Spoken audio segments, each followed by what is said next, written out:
മെറ്റാഫോഴ്സിനെ കുറിച്ചുള്ള മറ്റൊരു വീഡിയോയിലേക്ക് എല്ലാവർക്കും സ്വാഗതം. എന്തുകൊണ്ടാണ് മെറ്റാഫോഴ്സ് ഇന്ന് ലോകത്തിലെ ഏറ്റവും വലിയ അല്ലെങ്കിൽ മുന്നിട്ട് നിൽക്കുന്ന നമ്പർ 1 ആയിട്ടുള്ള ഒരു അഫിലിയേറ്റഡ് പ്രോഗ്രാം അല്ലെങ്കിൽ അഫിലിയേറ്റ് ചെയ്തുകൊണ്ട് വലിയൊരു അച്ചീവ്മെൻ്റ് എടുക്കാൻ പറ്റുന്ന ഒരു പ്രോഗ്രാമായിട്ട് ഇന്ന് മാറിയിരിക്കുന്നതെന്ന് വെച്ചാൽ ഇതൊരു ഡീസെൻട്രലൈസ്ഡ് കൺസെപ്റ്റാണ്.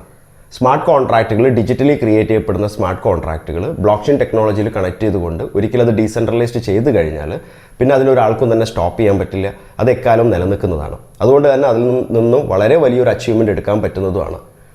ലാഡോ എന്ന് പറഞ്ഞ ഒരു റഷ്യൻ മാത്തമാറ്റിക്കൽ സയൻറ്റിസ്റ്റ് ഡിസൈൻ ചെയ്ത ഈ പ്രോഗ്രാം 2022 ജൂൺ മുതൽ ഇന്ന് വരെ നോക്കുകയാണെങ്കിൽ ഓൾമോസ്റ്റ് 1.6 മില്യൺ കമ്മ്യൂണിറ്റി അല്ലെങ്കിൽ 1.6 മില്യൺ പാർട്ടിസിപ്പൻറ്റ് വന്നു ചേർന്നിട്ടുള്ള ഈ പ്രോഗ്രാം വളരെ വലിയ രീതിയിലാണ് ഇന്ന് ലോകം ഉറ്റുനോക്കിക്കൊണ്ടിരിക്കുന്നത്.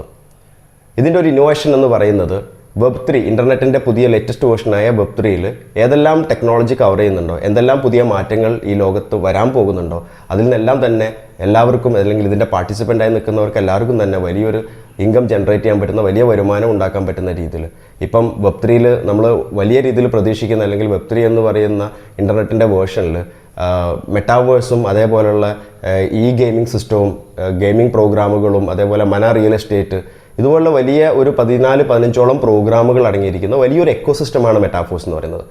ഇതിനെല്ലാം തന്നെ നമ്മൾ അഫിലിയേറ്റ് ചെയ്തതുകൊണ്ട്, നമ്മൾ വഴി അഫിലിയേറ്റ് ചെയ്യപ്പെട്ട ആളുകളുടെ ഏതൊരു ആക്ടിവിറ്റിയിൽ നിന്നും എല്ലാം തന്നെ നമുക്ക് ഇൻകം ജനറേറ്റ് ചെയ്യാൻ പറ്റുമെന്നുള്ളതാണ് ഇതിൻ്റെ വലിയൊരു ബ്യൂട്ടി. ഞാൻ നേരത്തെ പറഞ്ഞു, ഇത് ഡീസെൻട്രലൈസ്ഡ് ആയതുകൊണ്ട് തന്നെ ഒരിക്കലും ഒരാൾക്കും ഇത് സ്റ്റോപ്പ് ചെയ്യാൻ പറ്റില്ല. ഇത് ഡിസൈൻ ചെയ്ത ഡെവലപ്പർക്ക് പോലും ഒരിക്കലും ഇത് ഡിസൈൻ ചെയ്ത് സ്മാർട്ട് കോൺട്രാക്റ്റ് ക്രിയേറ്റ് ചെയ്യപ്പെട്ട് വൺസ് ബ്ലോക്ക് ചെയിൻ ടെക്നോളജിയിൽ കണക്ട് ചെയ്തിട്ട് ഒരിക്കലും ഡീസെൻട്രലൈസ്ഡ് ചെയ്ത് കഴിഞ്ഞാൽ പിന്നെ ഇത് എക്കാലം നിലനിൽക്കും എന്നുള്ളതാണ് ഇതിൻ്റെ ഏറ്റവും വലിയ ബ്യൂട്ടി. അതുകൊണ്ട് തന്നെ വളരെ പൊട്ടൻഷ്യൽ ഉള്ളതും നമുക്ക് വലിയ രീതിയിൽ ഇൻകം ജനറേറ്റ് ചെയ്യാൻ പറ്റുന്നതും, അതേപോലെ ഞാൻ പറഞ്ഞു മുന്നോട്ടുള്ള കാലഘട്ടം ടെക്നോളജി നമ്മൾ അറിഞ്ഞിരിക്കുക എന്നുള്ളതാണ്. എല്ലാ ടെക്നോളജിക്കും തുടക്കകാലഘട്ടത്തിലുള്ള കൺഫ്യൂഷൻസും ഒക്കെ തന്നെ മെറ്റാഫോഴ്സിൻ്റെ കേൾക്കുന്ന സമയത്ത് അല്ല മെറ്റാഫോഴ്സിനെ കുറിച്ച് കേൾക്കുന്ന സമയത്ത് ഉണ്ടാകുമെന്നറിയാം. എങ്കിൽ പോലും കഴിഞ്ഞ 1.5 വർഷമായിട്ട് മെറ്റാഫോഴ്സ് ഏറ്റെടുത്ത് മനസ്സിലാക്കി മാക്സിമം നല്ല രീതിയിൽ ഇതിനെക്കുറിച്ച് മനസ്സിലാക്കി ആളുകൾ എഡ്യൂക്കേറ്റ് ചെയ്യുന്ന ഒരാളെന്ന രീതിയിൽ എനിക്ക് അഡ്വൈസ് ചെയ്യാൻ പറ്റും.